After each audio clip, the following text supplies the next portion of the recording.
kalian yang dinyatakan sehat dengan mengucap Bismillahirrahmanirrahim, maka hewan korban ini kami serahkan kepada panitia korban untuk didistribusikan di Jakarta dan sekitarnya.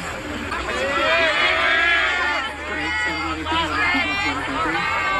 Bismillah, alhamdulillah, wassalatu wassalamu ala rasulillah wa ala alihi wa sahbihi wa ala kita mengucapkan alhamdulillah berada hewan kurban sapi seberat 1,2 ton dari Gubernur DKI Jakarta Bapak Budi Anies Baswedan. Kiranya ini kami terima Bapak mengirimkan doa semoga Allah menerima ibadah kurban Bapak beserta keluarga ini. Dan insya Allah akan kami salurkan sesuai dengan amanat yang tadi disampaikan. Kami di Pemprov DKI Jakarta pada hari ini kembali menyelenggarakan sholat Idul Adha di Jakarta International Stadium. Alhamdulillah kegiatan berjalan dengan lancar dan kami sampaikan terima kasih kepada semua yang telah ikut hadir bersama di sini. Bahkan yang datang sebelum subuh sudah duduk di tempat ini dari berbagai wilayah. Menurut catatan kita tadi sebelum jam 3 pagi sudah ada yang hadir di tempat ini. Insya Allah semua yang memilih untuk hadir diterima sholatnya, dilipat gandakan pahalanya. Dan saya sampaikan terima kasih kepada semua yang telah bekerja menyiapkan kegiatan sholat Idul Adha ini sekaligus juga seluruh rangkaian kurban.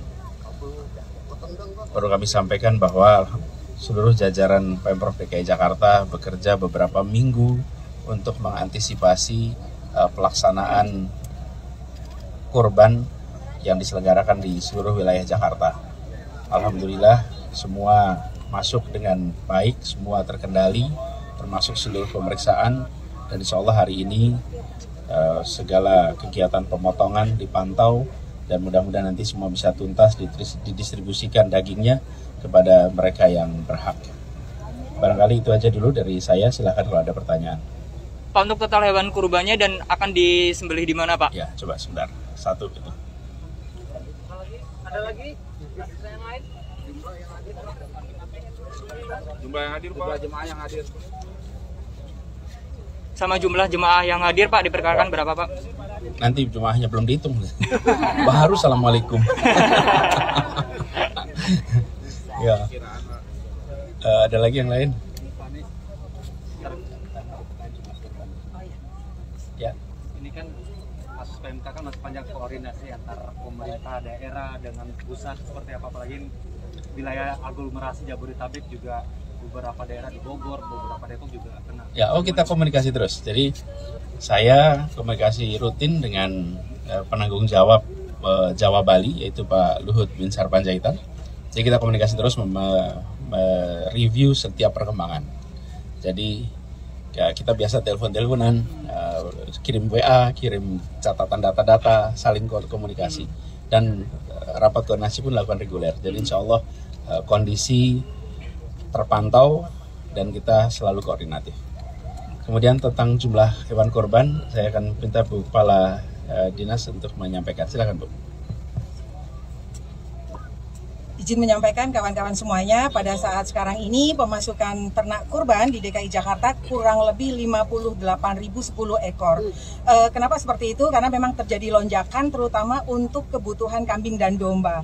Kalau sapinya masih nyaris sama sesuai dengan perhitungan kita kurang lebih 21.000, kemudian yang sisanya adalah kambing domba. Nah tadi izin menyampaikan Pak Gubernur bagaimana kerjasama kita dengan kawan-kawan daerah pemasok.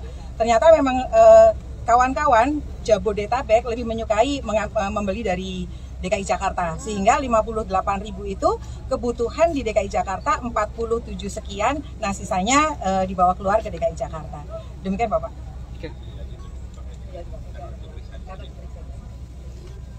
Kalau dari Pak Anies sendiri, Pak, memberikan hewan kurban berapa, Pak, secara pribadi, Pak? Yang jelas bukan ribuan. Berapa tuh, Pak? Gini, tapi menarik tadi yang disampaikan bahwa dengan sistem pemantauan yang rapi, tertib, menimbulkan kepercayaan. Dan karena itulah kemudian membuat banyak orang dari luar Jakarta memilih untuk mengambil hewan kurbannya dari Jakarta, karena di Jakarta ada pemeriksaan yang rapi dan tertib. Dan kami berharap ini nantinya bisa menjadi rujukan bagi semua, bahwa ketika memasuki Idul Adha, sistem pemantauan yang disiapkan dengan baik sejak awal menghasilkan kepercayaan, dan mudah-mudahan ini akan bisa meluas lagi. Saya sendiri memberikan hewan kurban satu di sini yang nanti akan dibawa ke tempat pemotongan hewan di rumah pemotongan hewan di Cakung, kemudian juga di dekat rumah kami di Lebak Bulus, di Kuningan, Jawa Barat, juga di satu, di Jogja juga satu, dan juga di Masjid Kampus di kampus saya di Gajah Mada satu. Total 4 ya Pak berarti? Iya, ada beberapa lain kecil, tapi secara umum itu. Lalu beberapa wilayah di Jakarta juga kita lakukan hal yang sama, tapi kira-kira yang pokok itu. Sisanya masa dilaporkan semua. Berarti 4 sapi ya Pak? Itu 4 sapi dan ada beberapa yang lain tambahannya. Oke.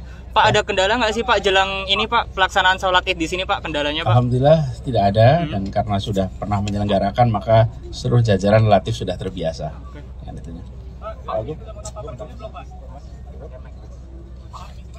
Ya, sebelumnya untuk sini sudah mengundang Pak Presiden belum untuk mengundang sholat Idul Adha bersama di sini? Begini, ini penyelenggaraan mengundang pada siapa saja.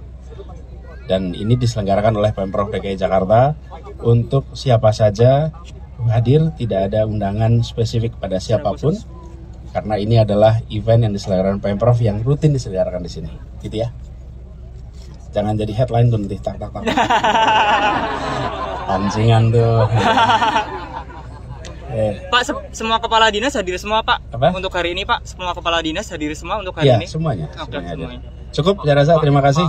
Pak, Ya. ini udara Jakarta kan kembali menjadi yang notabene terburuk ya Pak. Ini kenapa bisa terjadi lagi nih Pak? Dan terus pengawasannya itu seperti apa Pak? Dan solusinya bagaimana Pak?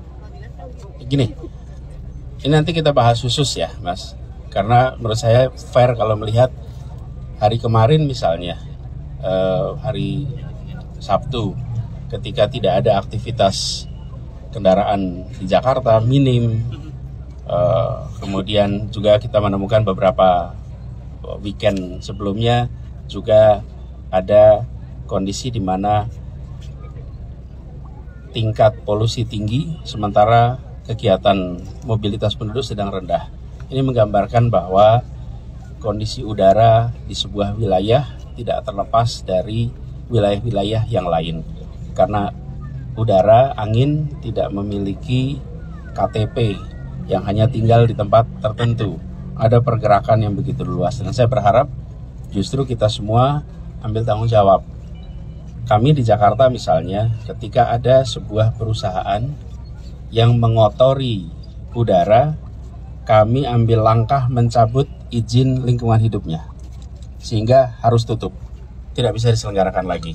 Kami minta kepada semua industri di sekitar Jakarta, di luar Jakarta, yang dampak dari polusinya itu sampai ke kota ini, lakukan tindakan yang sama.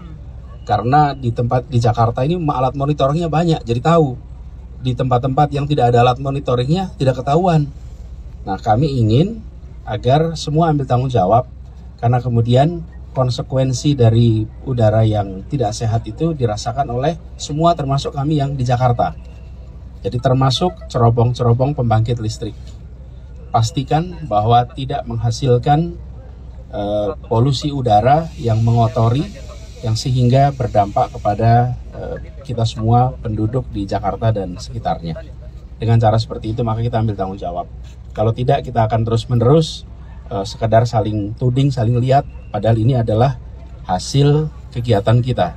Di tingkat keluarga, kegiatan perekonomian menggunakan mobil dan motor menghasilkan emisi. Di tingkat industri, pembangkit-pembangkit energi menghasilkan juga cerobong-cerobong asap yang mewarnai, membuat polusi. Di sisi lain juga ada industri-industri yang udaranya juga terkotori. Jadi semua ambil tanggung jawab. Kami di Jakarta termasuk melakukan uji emisi yang sudah diwajibkan.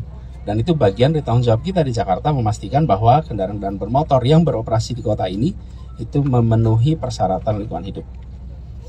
Idul Adha nuansa lingkungan hidup. Karena ngomong ini polusi ini sekarang. Cukup ya? Makasih, Nadwan. Makasih. Panis, Yuk. panis satu panis. Udah cukup, makasih. Panis satu, Yuk. satu aja. Makasih, Pak.